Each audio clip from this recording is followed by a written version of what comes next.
Assalamualaikum warahmatullahi wabarakatuh. Salam sejahtera untuk kita semua dan berjumpa lagi dengan saya di channel YouTube saya, Kang Nur. Dan pada video kali ini saya ditemani dengan asisten saya, Mas Dani. Ya, kali ini kita akan berbincang-bincang soal fenomena-fenomena yang ada di Nusantara kita yang berhubungan dengan supranatural. Dan tentunya kita nanti juga akan membahas tentang beberapa pertanyaan yang masuk di kontak layanan kita yang mungkin akan kita selesaikan saat ini juga. Ya. Nah, mungkin langsung bisa kita mulai dan saya harap Anda bisa menyimak dengan seksama. Ya, silakan Mas Dani. Ya, halo subscriber Kang Nur dimanapun Anda berada. Perkenalkan, saya Mas Dani, asisten dari Kang Nur. Ya, saat ini saya akan membacakan sebuah berita yang mungkin menggemparkan warga Kudus di bulan kemarin, yaitu tentang geger penemuan 9 bangkai ayam dibungkus kain pocong di makam Krapyak Kudus. Nah, kira-kira seperti ini beritanya. Ini saya ambil dari kumparan.com. Masyarakat di sekitar pemakaman Desa Bakalan Krapyak, Kecamatan Kaliwungu, Kudus dihebohkan dengan ditemukannya bungkusan bangkai ayam dengan kain kafan yang awalnya diduga sebagai jasad bayi. Jadi gini Kang, awalnya itu ada warga yang mau hendak menyekar. Nah, ziarah ke makam orang tuanya. Dia tuh merasa kok tiba-tiba ada tanah gundukan baru di atas makamnya. Setelah ia curiga, ia lapor ke mungkin RT setempat. Lapor ke RT setempat, lalu polsek juga. Nah, setelah dimusyawarahkan, digali bersama, dan ditemukannya bangkai ayam yang sudah dipocong tadi. Itu kondisinya sudah dibakar. Ada gambarnya? Ada, nanti saya tampilkan di video. Oke, saya mau lihat.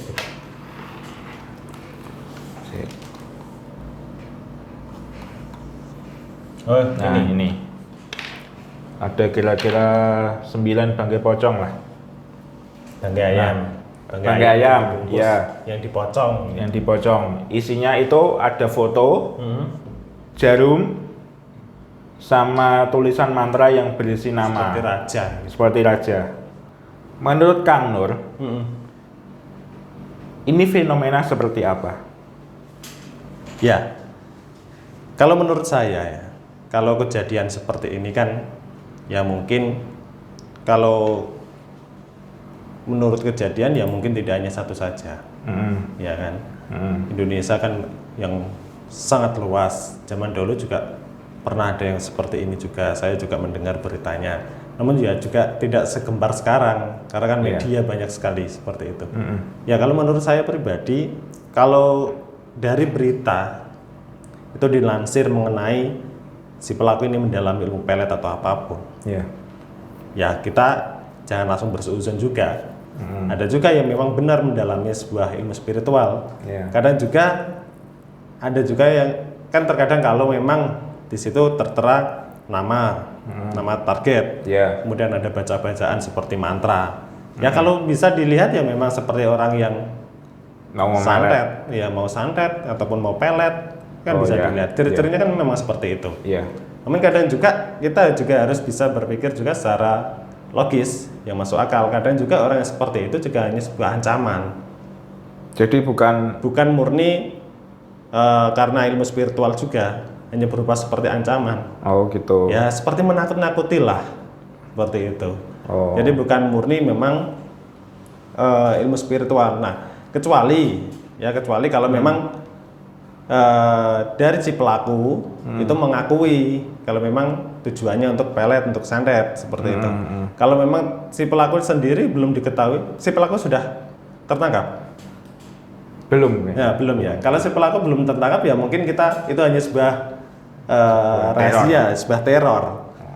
Tapi bisa juga mengarah ke pelet itu tadi. Bisa juga, karena itu tadi ciri-cirinya. Ada nama orang yang dituju, ya kan. Kemudian ada bacaan-bacaan seperti mantra, kemudian bangkai ayam yang dibungkus itu kan seperti sebuah teror. Sebuah teror. Mungkin bisa juga balas dendam. Mungkin saja. Oh gitu. Seperti itu. Apalagi kalau mengarahnya menggunakan bangkai ayam. Itu kan suatu hal yang memang itu dikonsepkan ataupun diproses itu sekiranya biar seolah-olah itu ada ancaman. Karena bangkai ayam pun kan kita tahu seperti itu. Kalau dilihat dari motifnya ya Kang ya, kan itu ada bangkai ayam, dibakar, ada jarum. Nah, kalau dilihat dari mata spiritual, kira-kira itu dari golongan putih atau hitam? Sudah pasti hitam. Pasti hitam. Pasti hitam. Karena bagaimanapun media yang digunakan kalau itu seolah seperti bangkai ayam, jarum. Kalau kita melihat secara kasat mata itu kesannya sudah buruk, ya kan? Sudah buruk. Ya sudah pasti mengarahnya ke hitam. Gitu. Kalaupun itu mengarahnya menggunakan ilmu putih, ya pasti medianya nanti berbeda. Asma bisa berupa asma saja dan tidak berwujud melalui benda-benda seperti itu, seperti bangkai ayam tidak hanya sebuah rafalan-rafalan saja. Gitu. Ya.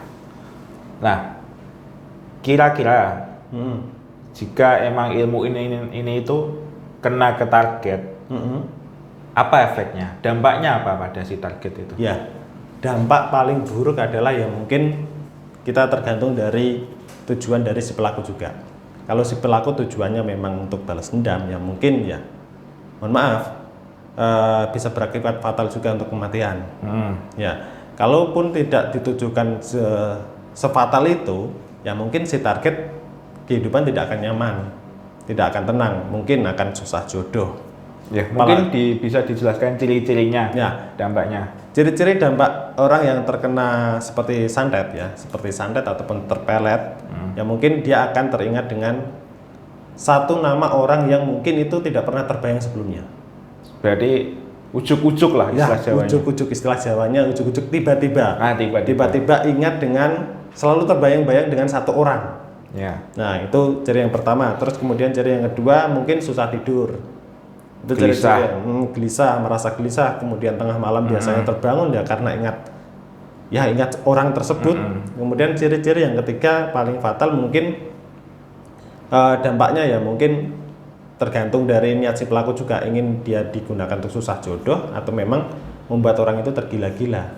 Artinya kalau sudah tergila-gila dan juga si pelaku ini tidak ada keseriusan, ya mungkin itu tadi bisa gila atau stres. Gila, bahkan bisa depresi. Gitu. Itu kalau digunakan untuk pelet.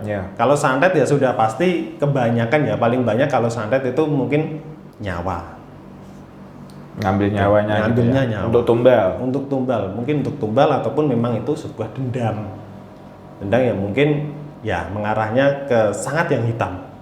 Nah, untuk kematian. Untuk menghalau serangan dari ini tuh bagusnya gimana? Nah, ini sebenarnya sama dengan ilmu spiritual yang lain, baik itu santet, pelet ataupun yang lain. Cara menghalau paling mudah adalah dengan keimanan. Karena bagaimanapun orang yang iman kuat itu sangat sulit untuk ditembus dengan hal-hal yang buruk. Begitu. Itu paling mudah. Mendekatkan diri pada Tuhan. Betul sekali. Mendekatkan diri pada Tuhan, mengasah keimanan.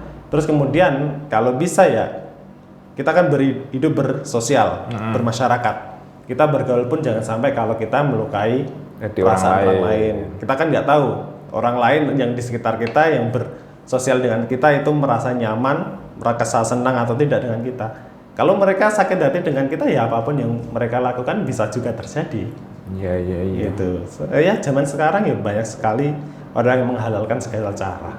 Nah, kalau kita sudah menghalal, itu bisa nggak energi itu balik ke yang pengirim atau ibaratnya energinya kembali mental? Mungkin bisa. Dan itu pun kalau dibilang persen bisa 90% kembali. Mental.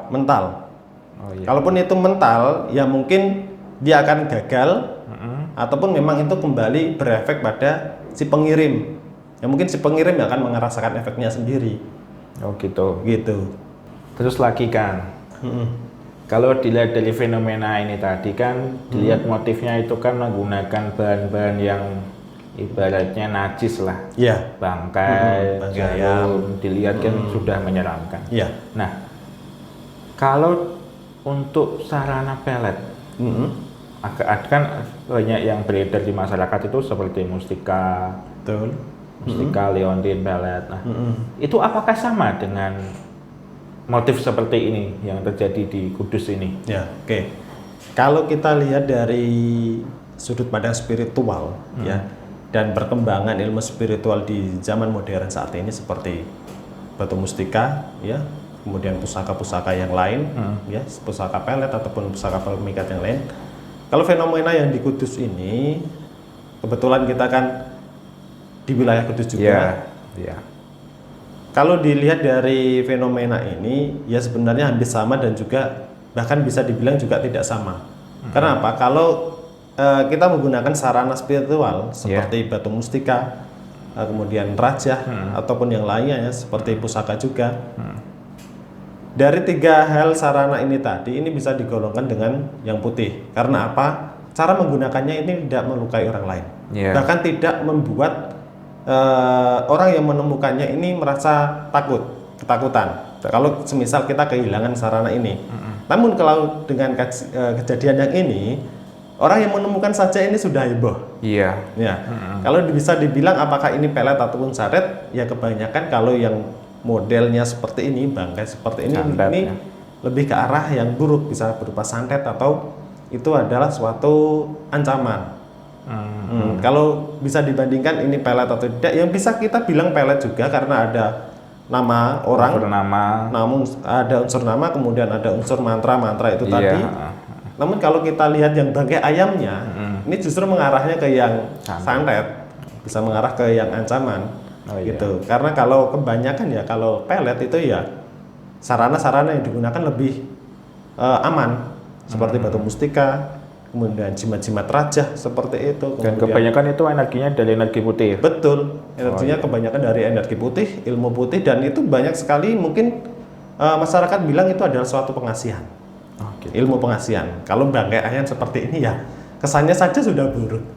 Gitu. Jadi tidak disarankan ya Kang ya? Sangat tidak disarankan ya. Mungkin kalau bagi teman-teman semua yang mungkin saja menemui fenomena seperti ini, jangan langsung mengarahkan itu adalah satu fenomena yang buruk. Ada juga kita harus lihat sekitar kita ya, sosial kita, apakah kita baik kepada sosial kita atau tidak. Bahkan juga itu mungkin fenomena alam ya. Kadang juga nanti kalau saudaraku semuanya di rumah menemukan ayam yang mati, ya kalau nanti itu dibilang ini kiriman, ya mungkin saja itu fenomena alam. Ya sudah umurnya saja ayamnya mati, gitu. Baik, terakhir Kang, mungkin teman-teman subscriber bisa diberi tips atau apa supaya teman-teman subscriber juga terjaga dari, kita kan nggak tahu namanya, kita manusia hidup di dunia kan, ada salah sama orang atau apa, mungkin tips untuk terhindar dari ilmu santet ini tadi. Silakan disampaikan. Tips yang paling utama adalah kita berusaha menjadi orang yang baik ya, jadi pribadi yang baik. Kita bersosial juga sewajarnya, tidak perlu kita terlalu berusaha supaya kita dipandang hebat sama orang ya. Itu paling utama. Karena apa? Mungkin saja bagi orang yang suka dengan kita, memandang kebaikan kita itu adalah suatu kelebihan kita. Tapi bagi orang yang tidak suka dengan kita, memandang kebaikan kita itu adalah suatu kesombongan atau itu suatu ancaman. Ya jadilah ya apapun yang kita lakukan sebisa mungkin kita tetap berbuat baik, menjadi pribadi yang menyenangkan. Kemudian yang paling utama adalah kita meningkatkan keimanan, itu yang paling utama. Karena apa? Bagaimanapun yang kita jalani, kalau kita tanpa keimanan, tentu kita akan sangat mudah melenceng. Ya, kalau kita tidak iman, mungkin kita bisa berbuat jahat pada seseorang, pada orang lain. Namun kalau kita memiliki keimanan, pasti kita akan dituntun ke jalan kebaikan, perbuatan kita baik, cara-cara kita bersosial juga baik, dan lain sebagainya. Karena bagaimanapun fenomena-fenomena seperti ini tadi pasti berasal dari keburukan yang kita jalani kepada orang lain. Seperti itu. Mungkin itu tips dari saya. Oke Kang, terima kasih sudah bersedia menjawab pertanyaan dari saya dan teman-teman subscriber sekalian. Dan mungkin itu dulu ya yang bisa saya sampaikan kali ini. Semoga pembahasan saya kali ini bisa memberikan manfaat untuk Anda semua, bisa membuat diri Anda menjadi pribadi yang lebih sadar akan suatu kebaikan. Dan mungkin itu dulu yang bisa saya sampaikan kali ini. Terima kasih sudah menyimak, semoga bermanfaat. Wassalamualaikum warahmatullahi wabarakatuh. Salam sejahtera untuk kita semua.